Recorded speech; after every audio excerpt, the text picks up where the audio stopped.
Good afternoon, Muskegon. You know what time it is. Hi, I'm your host, Gregory T. Roberts. The show torn into, you know what time it is.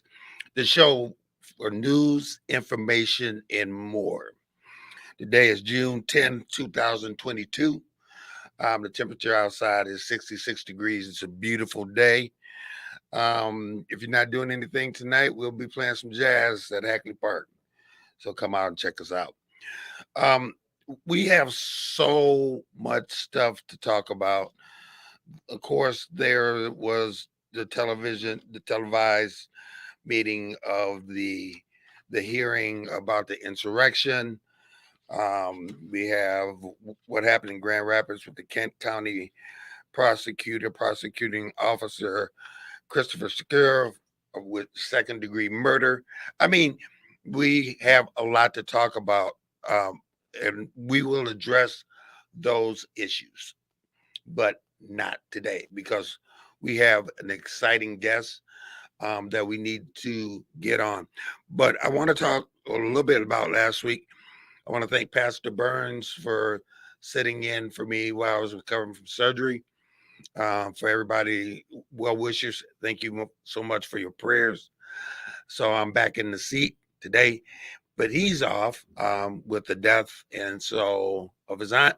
So we're praying for him. I want to thank Cedric and Lewis for coming on and talking about the mindset of all this trauma that we're dealing with. And I want to thank Karen Bowie with the announcement of some of the candidates with a mistake on their paperwork have left them out of the race. So, with that said, I need you to share this message. If you're on Facebook or if you would like to get involved, say you're listening to us on radio and you'd like to be involved in today's discussion, go to WVS 103.7 The Beat on Facebook, or you can go to M106. Today is going to be a very interesting topic. You are going to love our guest today. Um, well, let's get to it. You know me, put your hands together for our guest, Asada Moore. Come on to the stage. How you doing? I'm fantastic. How are you? I'm doing great. Thank you for coming on the show. Asada, please introduce yourself and tell people a little bit about yourself before, so we can go in this subject. All right. Asada Moore, founder of the Black Map Genius program. I'm a former high school principal and teacher. Actually started my teaching career in Lansing, Michigan at Sankofa Chule. Graduate of Michigan State University, studied mathematics and engineering. And I'm looking to solve a very specific problem and have a very specific solution. Mm-hmm. Yeah. All right. So, Asada, tell us about this problem, and let's talk about the problem first. And let's go deep. And don't hold. This is one of the shows we ask that you don't hold back, other than swear words and all that kind of stuff. Gotcha. But other than that, we want you to tell us the root, the cause, how you feel, and then let's talk about your solution. Absolutely. And so as an educator, I recognize that there were problems with Black students and their proficiency, specifically in mathematics.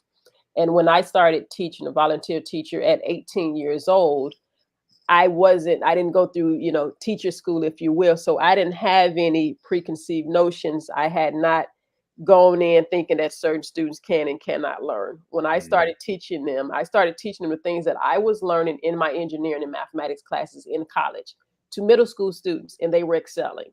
Mm. And so when I left that environment, came into other environments, specifically in Chicago, it's like, wait a minute, now I'm dealing with high school students that don't know their multiplication tables. What's wrong here? And how did this happen? Right. Right.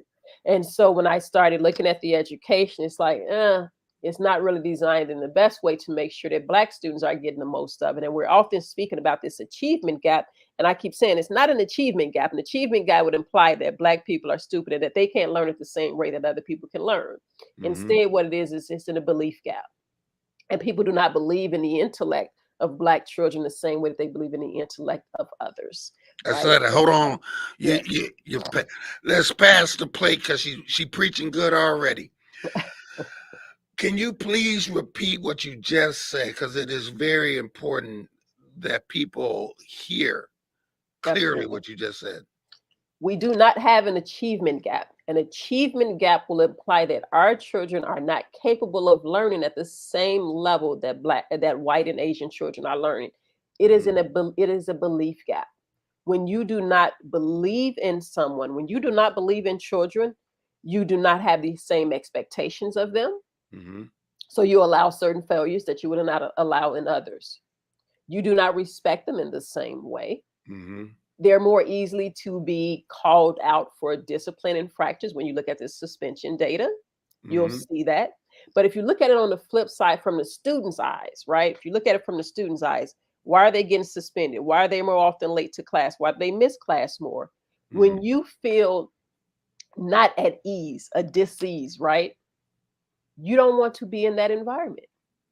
You will disrespect the teacher to get put out of class. You're Mm-hmm. okay with being suspended because you do not want to be in an environment that is not serving you well. So we Mm-hmm. have to flip the way in which that we're looking at it and stop looking at our children as a problem and Mm. look at that what they're doing is actually reacting to a problem, right? Now, and let's be honest. There are good, of course, there are good teachers out there, but Absolutely.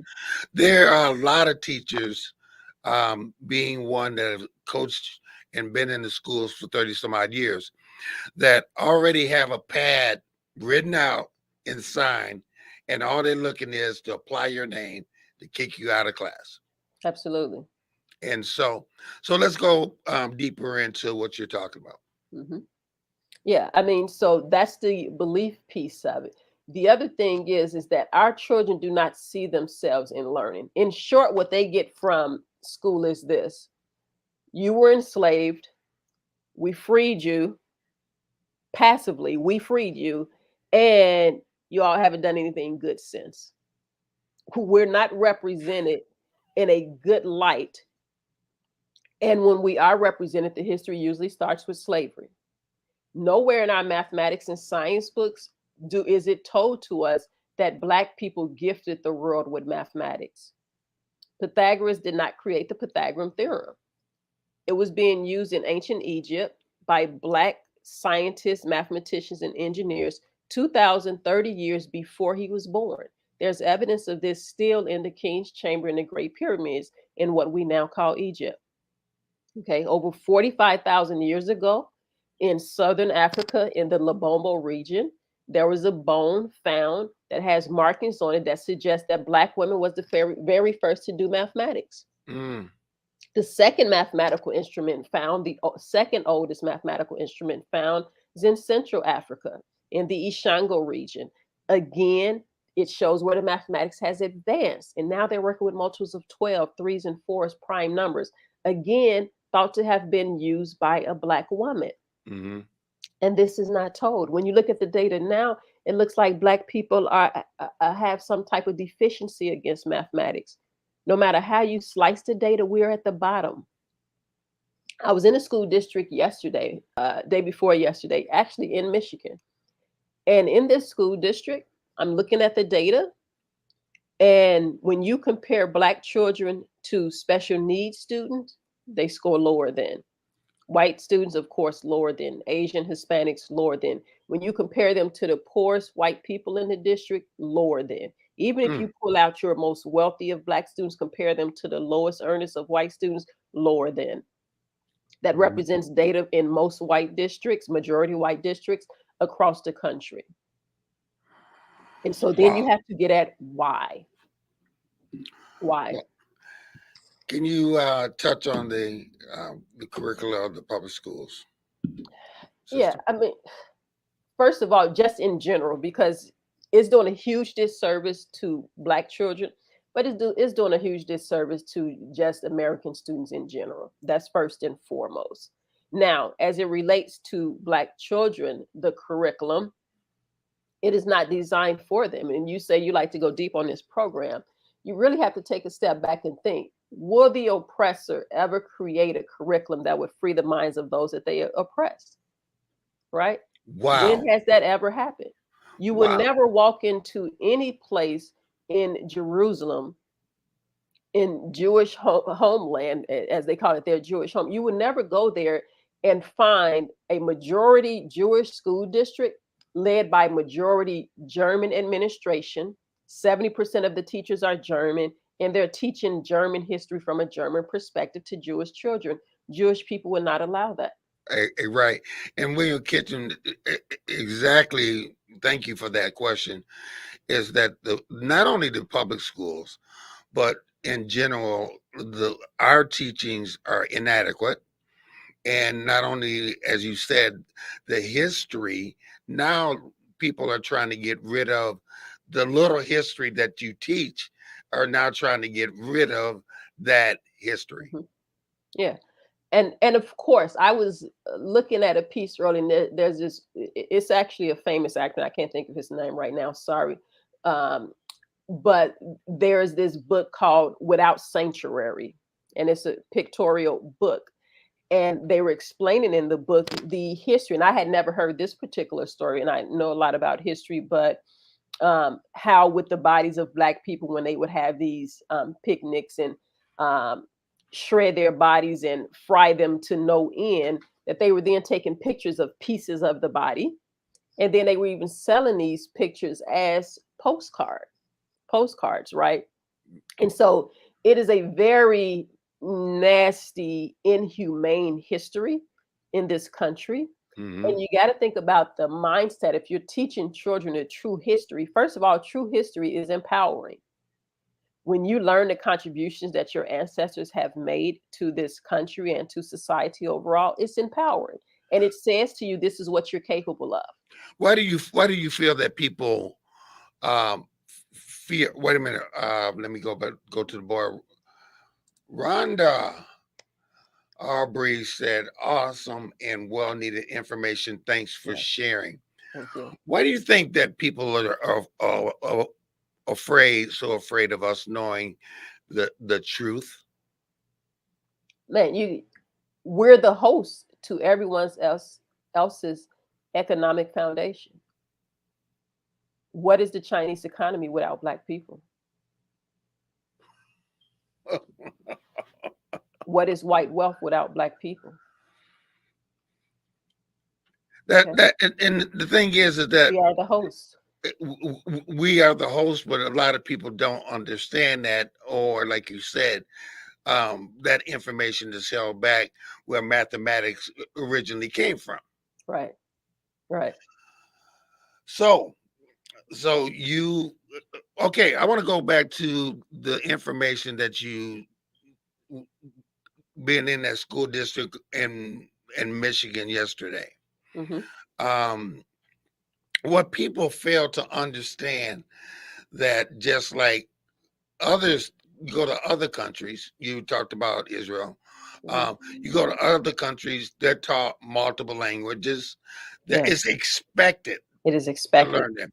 Yeah. They're taught mathematics to prepare them to compete on an international Yes. level.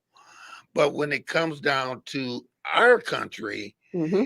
we teach at a level that where we can't even compete in a global market, not even to mention a international market. Absolutely. Absolutely. Yeah. I mean, and that's the case. I have some books from West Africa here, and they're very thin books, but they get straight to the meat of mathematics. And when you go to Ghana, Senegal, any of those places, little kids will run up to you and start speaking. They're going to speak to you till they figure out which language it is. They'll start off speaking to you in German, French, oh, English. And these are little kids that know multiple languages by 6, 7, 8 years old. Children that are walking miles to school to get an education, and many that can't afford the education. I think when I was there, it was like $6 a year. So we paid the tuition for a number of children that are there. But yes, they're taught to compete on a global level. We Hmm. also aren't, I mean, think about it. We're often called, a minority, right? But minority in relation to what? Because when you look at it on a global scale, Black people are not a minority. I've been to many countries, and every country that I went to, from Russia to Finland to Sweden to Africa to the Caribbean, I've seen Black people. Black people are one of the majority groups in the world. And so when you look at what Europe and European people of European descent have done on a global scale, and how they carved up Africa for themselves and said, here, France, you take this part, here, Germany, you take this part, United States, you take this part. You have to, I mean, it's like being in a cheating relationship, right? If the spouse is cheating, they start looking at the other spouse sideways, like you might be cheating too, right? Mm, And mm. so they're looking at it like, wait a minute. If we let these Black folks get a hold and start operating as a unit on a global scale, and they take their resources back, what does that mean for us? I need to um, another another question from William Kitchen. So, what are you guys' thoughts on critical race theory? Critical race theory is a distraction, and it's not. Say it again. Yeah, it's a distraction. First of all, it was something that was taught at the college level to college students to look at how race impacts the justice system. Critical race theory is not about teaching true history. They've called the Black Math Genius program critical race theory when I was in the school district in a heavily Trump supported area. Hmm. And my response to that when they're asking questions, first of all, you don't get to debate with me. You don't have the credentials that I have to debate with me. You barely graduated high school and you just finished working in the coal mine. So you Mm. do not get to debate with me about mathematics and Black history. So I do not dignify ignorance with my intellect. If I argue with a fool and someone comes along, how are they going to know which one of us is the fool? I'm looking Stop. like a fool just from arguing with them. Please, please. I don't want to slow down the interview, but you got so much meat on the bone that we got to go back and get some to make another sandwich. Please repeat what you said. I know I don't want to sound like a broken record, but it's important for people to hear what you're saying. Yeah, I mean, I'm say it again. I do not argue with fools. If someone came along and saw the two of us arguing, how are they going to recognize which one of us is the fool? Right. And so I don't, certain people do not get to question me. And I'm with a private company. I'm trying to solve a problem that impacts Black people. And I'm not asking anyone for anything. And so I don't have to explain myself. Just because a white person asks me a question does not mean that I have to explain. Mm, mm. Let's go back to the board. Dr. William Kitchen said, you got a good one today, Mr. Roberts. Sure do. And Rhonda said, well said. You're being received quite well. Okay. So, all right. You don't argue. And we find ourselves, I call it the copy and paste generation. Without any thought or foresight, they just take somebody else's opinion and put it on their side, Yes. and that's their opinion without any thought. Yes. And we're too busy arguing with each other over stuff that a lot of us don't even understand or not even important. Like you said, a Mhm. distraction.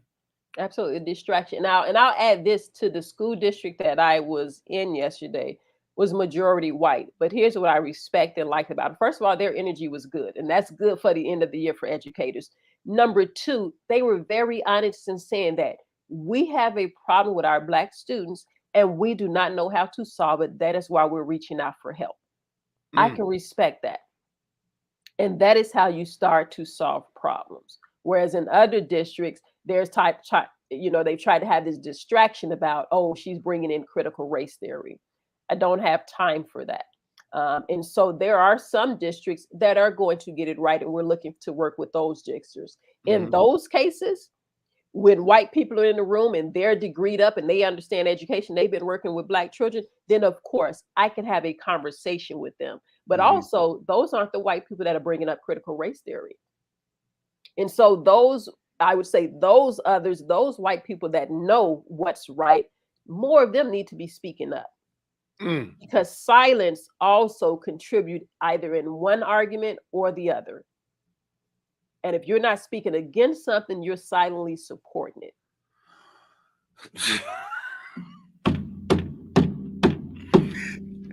You're preaching good. You're preaching good. Okay, so before we get down totally to the bottom of the hour, what are some other inconceived problems that you see that are out there? We attack our parents a lot. And one of the things is that when I was a principal, I was the one receiving a paycheck Hmm. every 2 weeks from taxpayers, meaning from parents, to do a job. So I always looked at parents as my boss. And so for educators to sit back and talk about what parents aren't doing at home is none of our business. The way that I look at it from a professional standpoint is, what are we doing when we get the children? And we spend too much time complaining about the problems. And so what I did with my staff was I had a few sayings. Number one, we don't complain, we deal with it. And so don't bring me a problem if you don't have a solution. Do not come to Said me and say, hey, we're getting ninth graders in that are reading at a sixth grade level. Okay, problem. and what? Problem. Instead, what I want to hear is, Miss Moore, because we have ninth graders that are reading 2 grade levels below, we're suggesting that we have an after school program where we get them started with their homework. Mm. And that is what we did.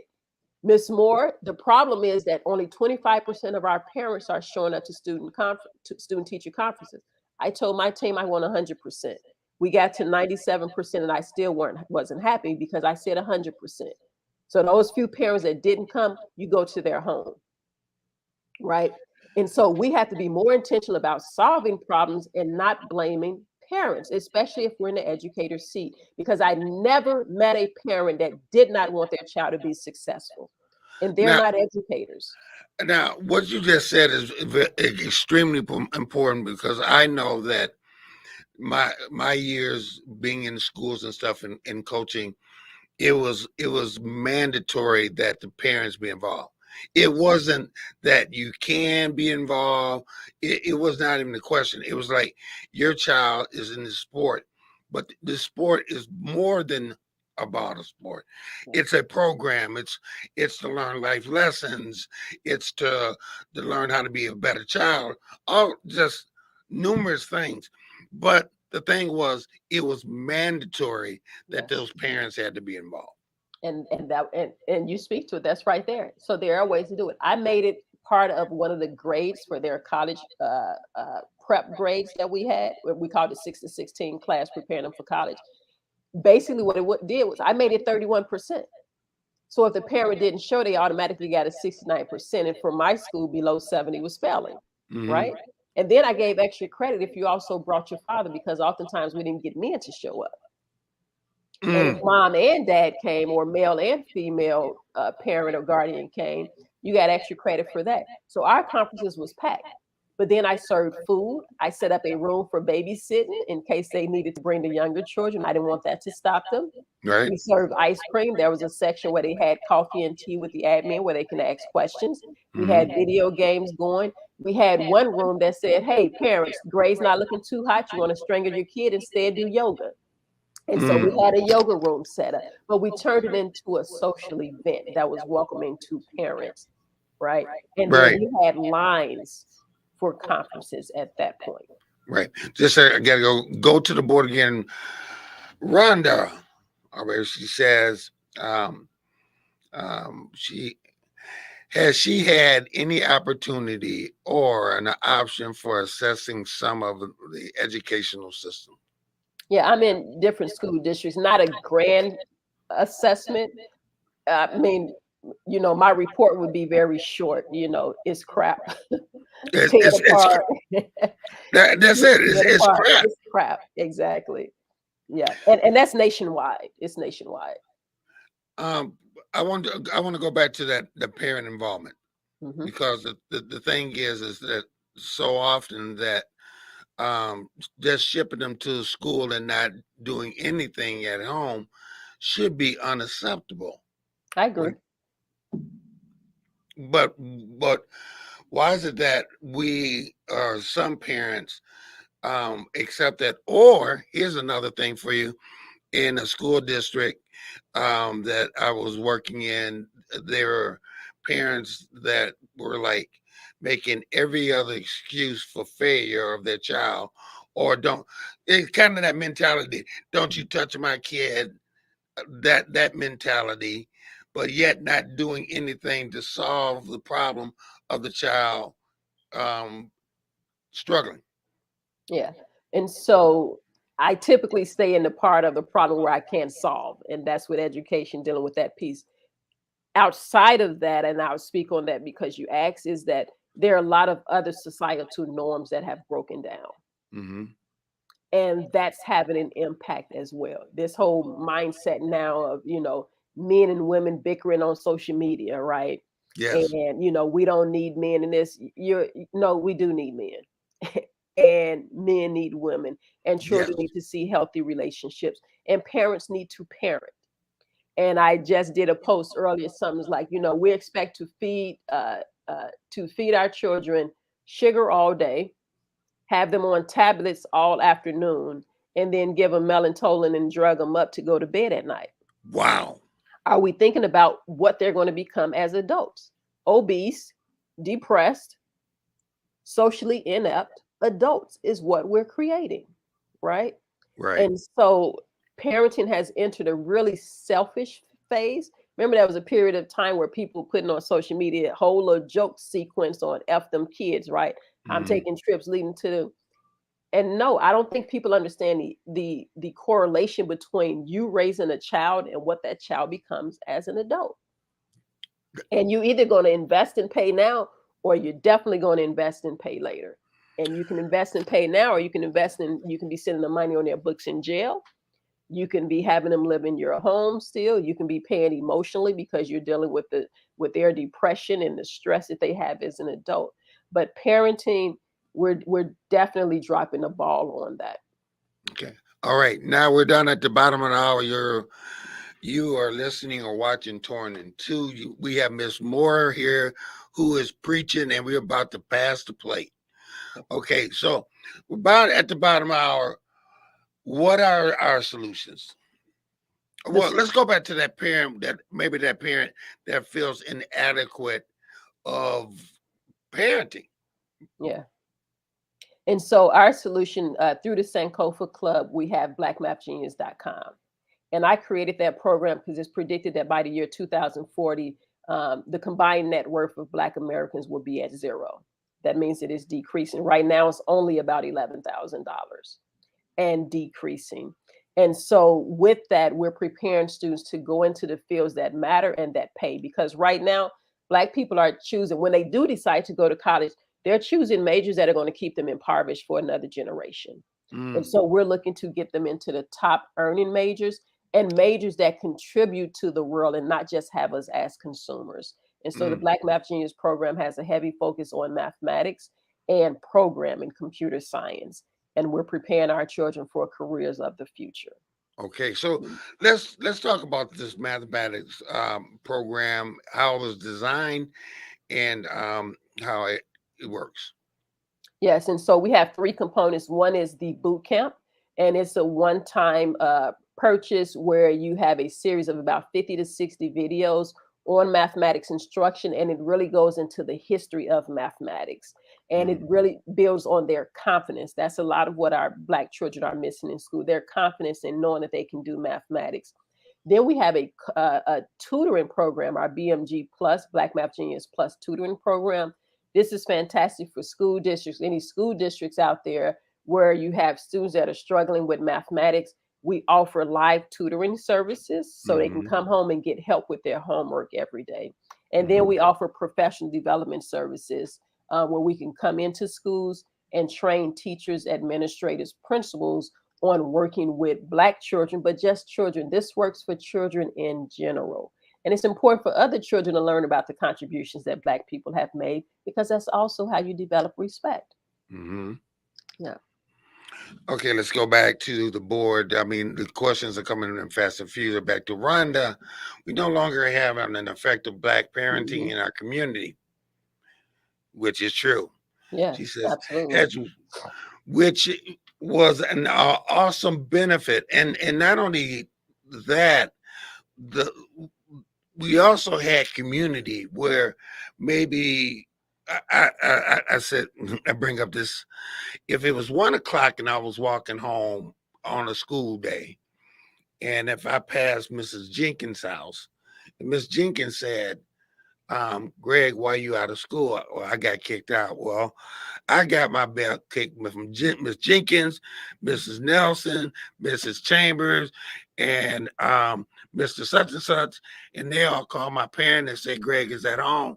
Then I got to deal with them, and then my parents made me go back to apologize to them. We're missing that sense of community, as well as parenting. Yes, and that goes back decades. Economically, Nixon in 1971 put us on a trajectory that we're on now. Yep. And then in the 80s, Reagan put us on the downfall that we're on, especially with Black families. This man laid up, knew that he was shipping drugs into our communities, Mm-hmm. and his wife was talking about just say no. Yeah. Would you even say as far back as even the Johnson administration? Oh yes, I mean, and he was complete fool, really, and that's why I study presidents, because you can always track specific problems to presidents, Mm-hmm. right? Going all the way back to President McKinley in the late 1800s, early 1900s, Mm-hmm. when he decided what parts of the world that he wanted and which countries he was going to annex, so on and so forth. So you can track all of these problems always back to specific presidents. And that's probably another hour, 2 hour show just on that, right? Yeah, we gonna. Oh, Miss Moore, we gonna have you back. We definitely gonna have you back, Yeah, people, because I know the questions are coming in so fast and furious.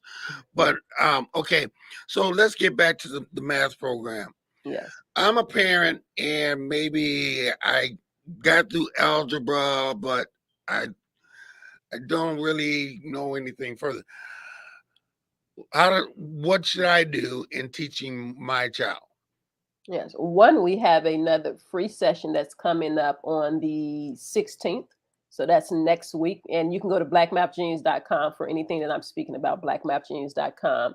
But we also have for parents, because a struggle point, especially Black children coming home, they don't want to have to do homework with mom and dad because usually they're getting fussed at. That's a pain point for many Black households, having to do homework, especially when they're working parents and multiple children in the home. Mm-hmm. Okay.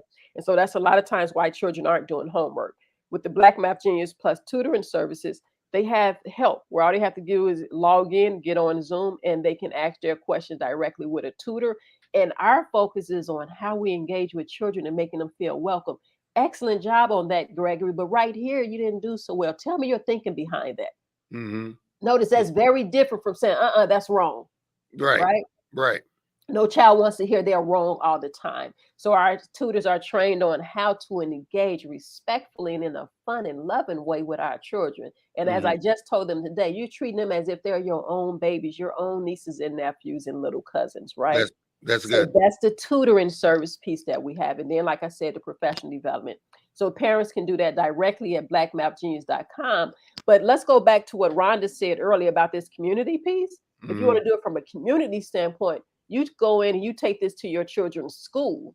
So that not only your children can benefit from it, but other people's children can benefit. And you have the school bring it in and do it as a license for the school. So now that all the children in your community is getting access, because I always say that I am no better than the lowest person in whatever. I'm no better than the lowest Black woman. I'm no better than the lowest Black person, and we should all be bringing each other up. So that point that Rhonda made earlier is extremely important with community. So yes, you can get this for your child, but go into your school and say, hey, here's the Black Math Genius program. We know that it would be beneficial. It's being used across the country, in Canada and the UK. And we want to see this in our school as well. Please reach out. Let's go back to the board. Benita says, I love when the schools have homework nights or Saturdays Yes. when where the family can come in and assist in tutoring and a meal. Yes, absolutely. So, so basically, one of the things that you and I we teach alike. It's like, okay, for instance, I always taught in my business, if don't bring me a problem without a solution. Hmm. Um, Keep it positive. Yes.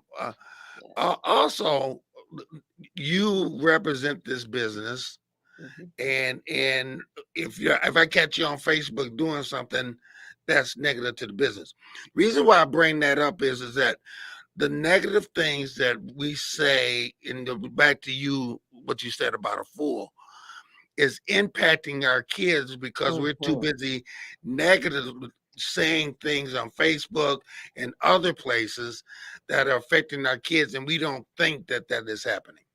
But it's absolutely happening. They pay attention to everything that we do. Mm. Their learned behavior, they take it into schools and they're mean to other people's children. Okay, They so talk to other people's children based on what they're seeing and hearing at home. you Yes. just you just brought up you said learn behavior. Yes.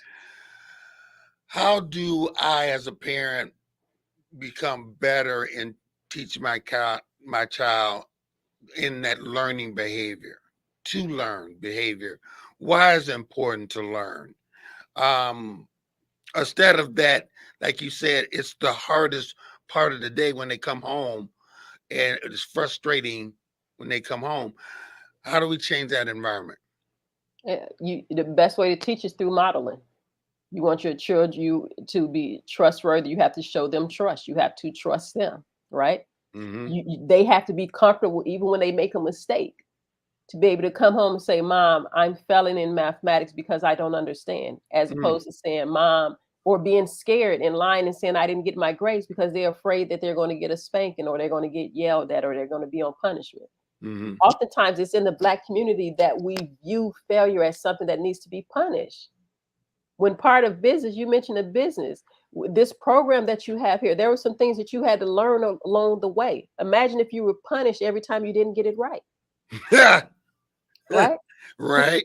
Adults don't always get things right. Imagine if we were punched, we would hate our jobs. Some of our hate us hate our jobs because of that very punitive environment that we have. We have to model. If we want our children to be loving, we have to be loving to them, right? You just brought up something that a lot of parents feel that they have to be quote quote perfect, or they never made mistakes when they were going through math or going through school, so they don't go there with their child. How important is it for us to be transparent with our child um, in their learning? It's extremely transparent because again, we want to even model how to learn from making mistakes. Mm-hmm. And if our children view us as, oh, we don't make mistakes and we have to live up to mommy and daddy's expectations and this, we're setting them up for a very stressful environment and that can often be depressive. And that's why a lot of times you'll have students that straight A students in high school, they get to college and they can't function because they got a B or a C, and let alone that they end up with it failing a course. They don't know how to tell anyone. They now are questioning their intelligence because they have not been taught how to properly fail. There's strength in failure. Mm. Okay, so talk about that strength and failure. Yes, I mean, first of all, there's books on just the mindset and what your brain does when it recognizes that it has done something wrong. Mm-hmm. And if you feed into it from a positive direction, then what you do is you then seek, okay, how to correct this. But what we're taught is that when that happens, we suppress that um, uh, chemical transaction. We suppress it not to do better, but to question our self worth, Mm. right? Mm. But instead, and I had this up in the engineering classes that I used to teach, fail your way to success. Then there was one where this one animal was swallowing the head of another animal. And then the animal that was having his head swallowed was choking the one animal that had his head in its mouth, right? And Mm-hmm. it was like, there's always a way out, right? You fight to the end type thing. Right. But I would push. And even when my engineering students would do something, it's like, oh, that's fine. Okay, what you just learned, that wasn't a mistake. You just figured out another way that didn't work, right? And if you and I had in there, I would give them the story of Dyson. Dyson makes those fancy vacuums and things like that, right? Mhm. It took him, I think it was like 530 times before he actually got it to work. And I told my students, he could have quit at 3,000 and people would have been like, man, you went to 3,000. You really gave it a try. It just doesn't work. He did Mhm. not stop until he got that Dyson dryer, that vacuum to work the way that he wanted it to, you know. And That's so, and when you very look at good. the greats, they put in a lot of practice. Jordan would tell you he missed more shots than he made before he got great. Mhm. Practice, Mhm. right? Being okay with failure. Failure is supposed to push you to do more, not to quit and to have self-doubt. I you bring up a very valid point about fair. Uh, the last thing that one of the last high schools that I taught at, there would be kids that I'm teaching bowling. Say I'm teaching bowling. Um, that they're throwing the ball and they're just having a bad day. But my thought in that is that they would want to stay until they correct it. And if it was 9:30, 10:30 at night, we're going to stay until you feel comfortable Yes. in that correction. How Mhm. important is that? Extremely important. And see, I'm glad you gave that example because there's a lot to learn in how we approach sports versus how we approach the academics. And both of them are forms of intellect, Hmm. right? They're different forms of intellect, but the way that we approach sports, what you just said, not the deadline is at 10 o'clock. And if you don't have this bowling down packed by 10 o'clock, you failed.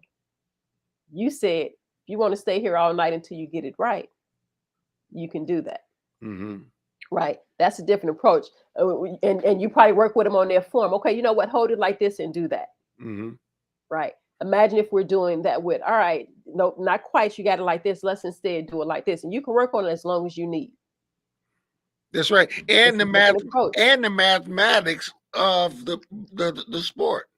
The mathematics of the sport, because bowling, you can compute that handicap by doing 160 minus zero point 0.8 times the average, right? But people ain't bringing in the sports and the mathematics together, right? And That's so right. we do that as well with black math genius. You have that with bowling.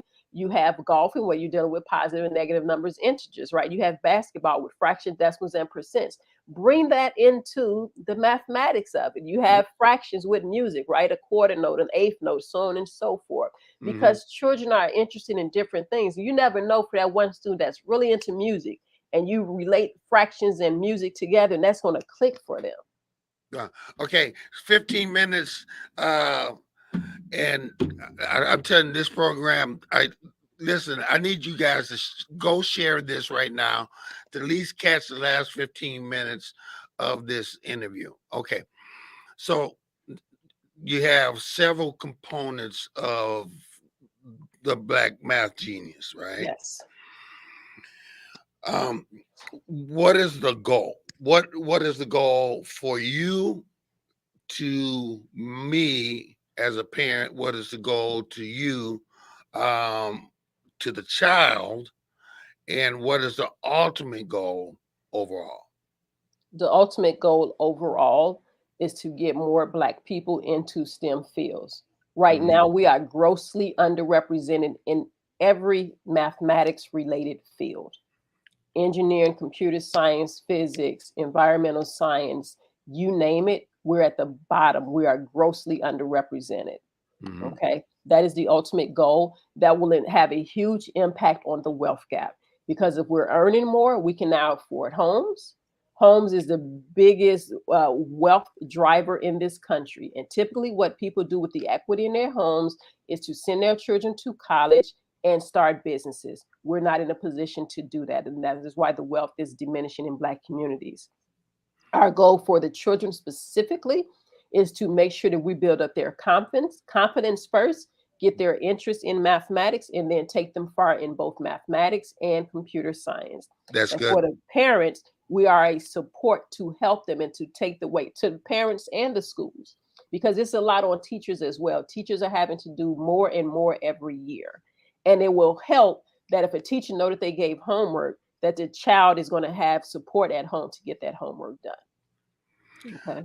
There's let's go on the bad side of equation of quote quote math, where the smart quote quote smart people tell you if you are black and if you grew up in a house of domestic violence and if you grew up where there's drug abuse or you grew up where there's no dad, then you only three things can possibly happen to you. Because that's what I was told. Hmm. Me, I said, you're a liar, and I'm gonna make what you said, I'm gonna prove you wrong. How do we instill that in our children?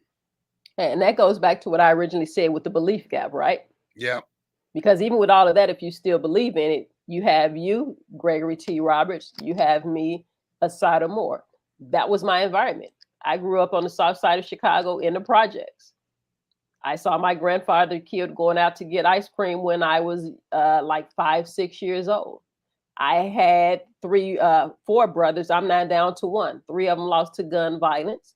I grew up in with 11 aunts and uncles, right? During the 80s and all, where drugs and everything was rampant. Mm. Okay, I've had two of my uncles to die in my home. I've had shootings on the block, so on and so forth. I didn't have a dad at home. I grew up in a single household with a bunch of siblings and everything, multiple people living in the home. So what you just described is what I was brought up in. Mm. We still make it in spite of that, and In spite of, sometimes because of it, because because of we have a different type of strength about ourselves that say, hey, if we can survive that, we can survive anything, right? it. Mm-hmm. And so that is not a prerequisite for not being able to do or being able to do. Our children are still capable, and sometimes they only need just that one spark to get it right for them. That one spark. Let's go back to the board.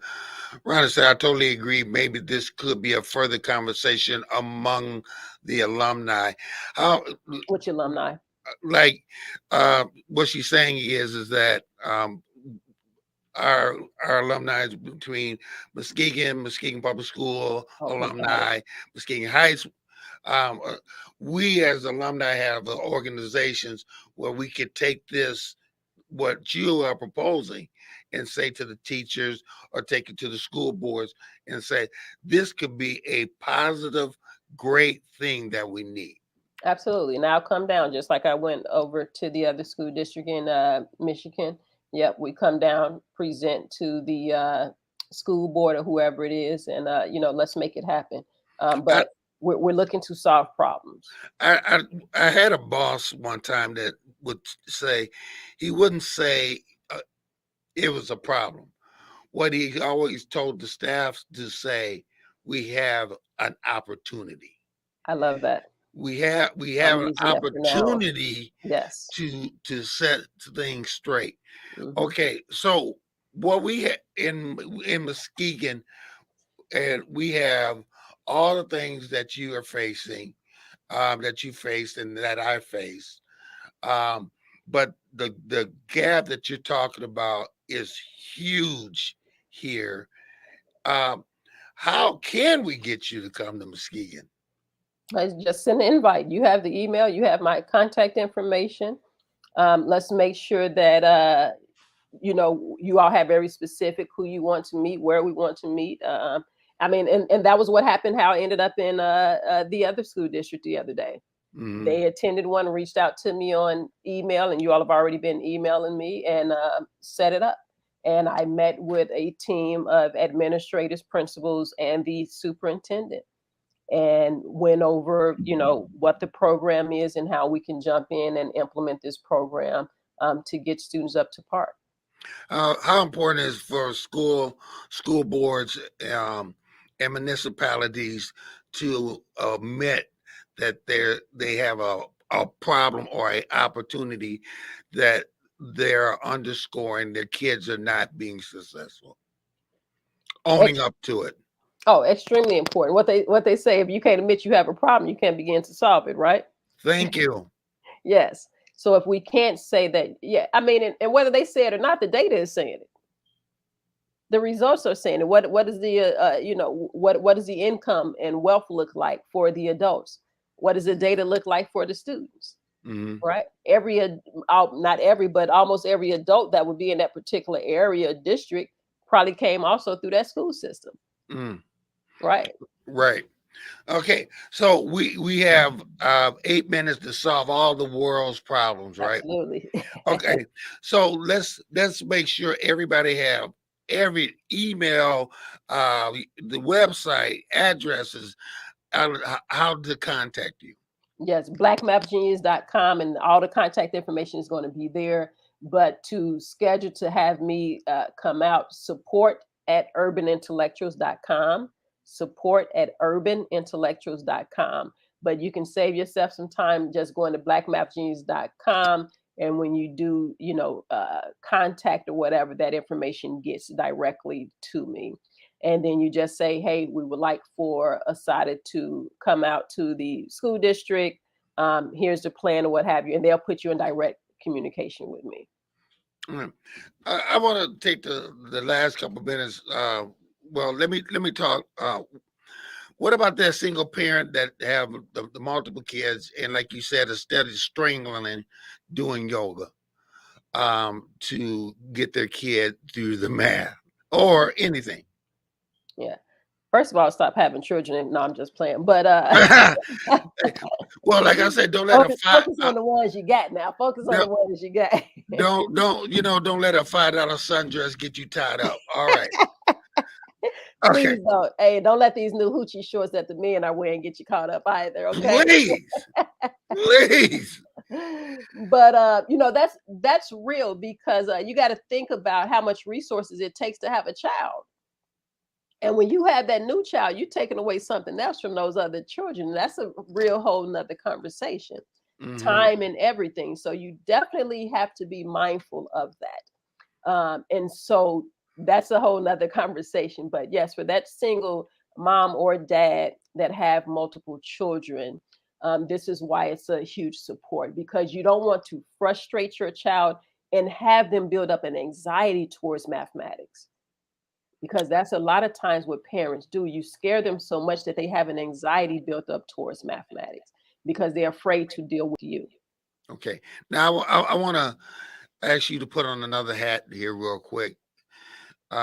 With all these shootings and deaths and stuff like that, what do we say to our children right now? Yeah, it's a very violent place, and then I'm here in Chicago, and so it's really scary. And Hmm. I've gotten to the point where I would take my nieces and cousins, downtown. But lately, even in downtown, we've been having crazy shootings. And Hmm. so the conversations that I'm having with them, first of all, they're confused by it because they're still children, Right. and they sometimes don't get the fear that we have of not wanting them to do certain things or go to certain places. And Hmm. so we have to have real conversations with them about what's happening, and sometimes we have to show them what's happening so that they understand it, because especially as children get older, they don't want to always be told what to do. You have to show them what's going on. Hmm. There are two areas that we refuse to fix in this country.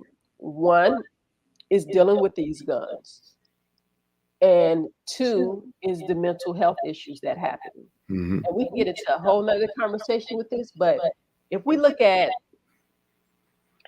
our diet and what we've been eating over the years, I think that's one thing that's contributing to mental health. Or not eating. Or not eating. Right. We're doing so many more drugs now, overindulging in alcohol.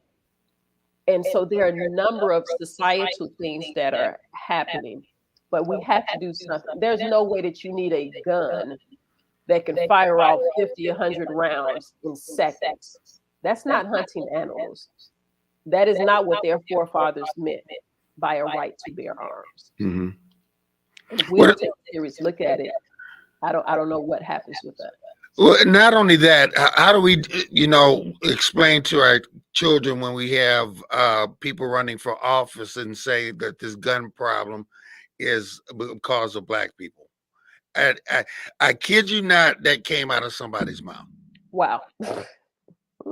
Well, so then you have to. I just asked this question of someone today, somewhere that I was at, and I said, "Please show me the plane tickets of Black people that are getting on planes, going over and getting these guns." Because in Chicago, in particular, we had very strict laws on it. Right. So who's manufacturing them? Who's shipping them? And how are they getting into our communities? You have to ask the deep questions. You have to get to the root of the problems, right? And what you brought out is the root, because the laws are very strict in Yes, Illinois, but the states beside you are very exactly, liberal. exactly. So all you got to do is cross the border to get a Sherman tank if you want to. Yeah, but So, the other thing is most of these kids in our communities, I'm seeing them. I live in the hood here. They don't have cars and all. They're not mm, going to get them, but they're in the neighborhood. but they're in the neighborhood like crazy. Okay, so make me a promise and make Miss Skeegan a promise that we're going to get you back on, if not get you here. Number one, but Oh, we're two, doing both. I'm we, back on and I'm there. okay, and then Yes. please tell people how to get in touch with you again. Absolutely. Blackmathgenius.com. If you want to go direct to email, it's support@urbanintellectuals.com, support@urbanintellectuals.com. But blackmathgenius.com, you can go that way as well. Click on contact. That information does get to me. That's how I got on this fabulous show here, which I enjoyed. Fantastic questions from your brother, Gregory.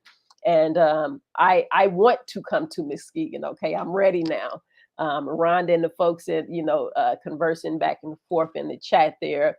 I love the interest, and I love people that are out here looking to solve problems, because that's what we're looking to do.